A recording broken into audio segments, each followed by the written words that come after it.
বাজার করে আসার সময় এই দেখো একটা তরমুজ পাইছি, 20 কেজি একটা তরমুজ ওজন। আমি একা বই আনতে পারলে হাফ কিনে নিয়েছি কেটে। একটা হচ্ছে 9 কিলো, এটা ছোট সাইজের, তাই 9 কিলো বই নিয়ে পাচ্ছি। চলো।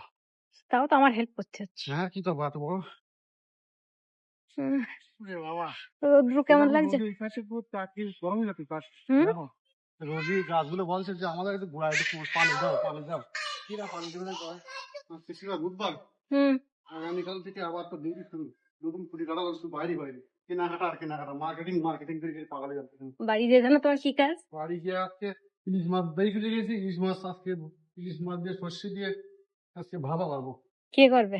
আমি পারবো আজকে। আচ্ছা, আমার ভাবা আর কিছু কি রান্না করতে হবে? মাছ কি দিয়ে খাবে?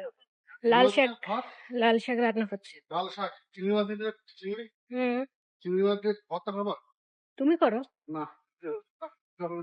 পোস্ত খাবো। আচ্ছা, আমরা তো বাড়ি ঠিক চলে আছে, আসলাম। বাড়ি চলে আসছি।